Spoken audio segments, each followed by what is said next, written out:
Hi guys! Ayan, pupunta na kami ni Papa Cesar para kunin ang padalang tinapay ni si Stacy ng succulent and cacti flower. Ayan, dito kami dumaan sa cruise. Ayan, para naman maiba naman yung makita nyo. Pero ano ko yan? Ah, sa ibang LBC ko napadala yung aking parcel na napadala ni si Stay Dasi Bang ang tamang pronunciation dyan sa name mo. Ang ganda. Ayan, salamat ng marami. At malapit na kami. Ayan, nandito na tayo sa LBC. Mas malaki siya kumpara doon sa sa Biginto branch. Ayan, Biginto pala yun, hindi na tabang. At ayan, pumili na rin kami ng buko dahil kami ay nauuhaw. Oha, diba? At nagdiretso na kami ng pag-uwi. Dito kami dumaan sa may garden, papauwi. Kaya lang,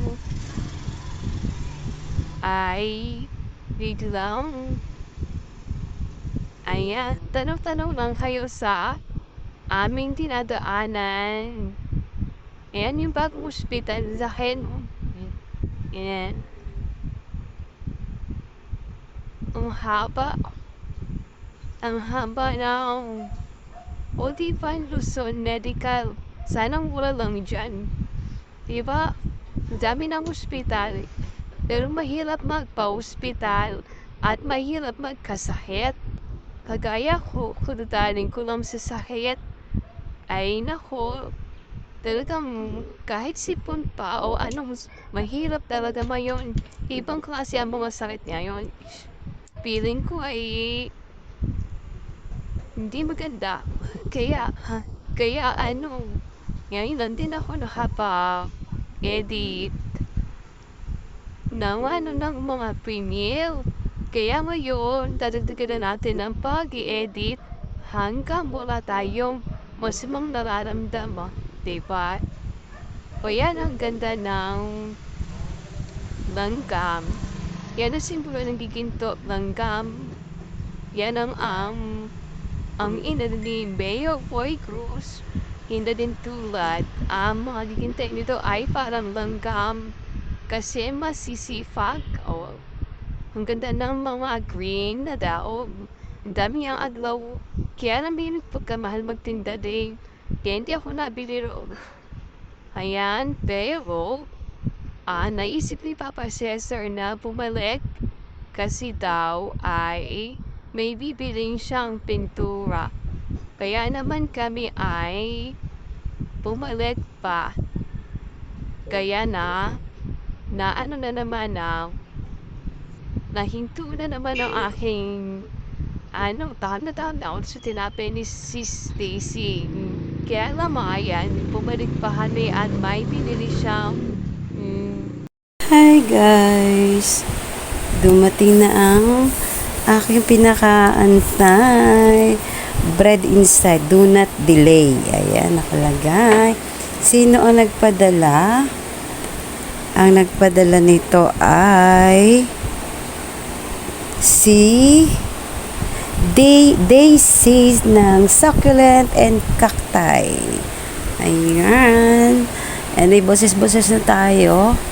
At mula nung sinabi niya na bibigyan daw niya ako, ay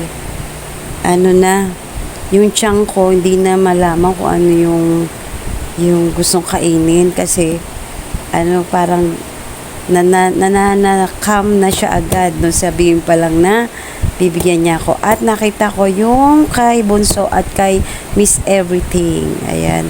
Kaya ngayon, ito ay bubuksan na natin agad-agad. Kaya, wait!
Almusal na tayo, guys.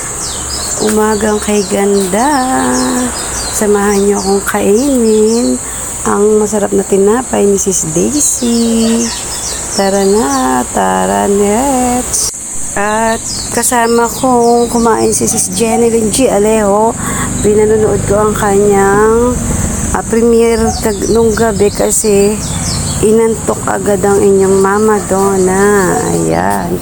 Kaya ngayong umaga, pagising ko agad ay tinignan ko kung natuloy yung kanyang premiere at pinanood ko agad. Kaya ayan, Sis Jeneline G. Alejo. At nag-replay na rin tayo kay Sis Supe sa aming Bakuran Vlog. Kasama ko na rin pinlay ang LS ni Sis Rolly's Kitchen Vlog. Ayun. Ang daming nag-LS ngayon, kaya lang hindi na pumapasok lang tayo, nagtatamsak ng nagtatagal tayo ng konti tapos aalis dahil marami tayong gagawin, magpa-vlog, magtatambay sa L2L namin sa Team Promote. Ayan, shout out sa buong Team Promote. Ayan, kaya naman tuloy na natin ang ating pag-vlog. At tuloy ko na rin muna ang aking pag-aalmusal. Ayan. At napakasarap nga ng tinapay ni Sis Daisy. Salamat ng marami sa iyo, kaibigan. Ayan, bago pa lang namin siya nakikilala dito sa Whitey World. Ayan, napatikman agad tayo ng masarap na tinapay. Ayan, Mama Ihi, ang iyong mug. Ayan ulit, nagamit ko dahil tayo ay magkakape. At yan lang ang laman ng vlog na to. Good morning uli at sana ay nasa mabuti tayong kalagayan, kalusugan. Ayan, dahil mahirap magkasakit. At salamat na rin sa mga nag-subscribe. Please subscribe Mama Donna TV. Bye!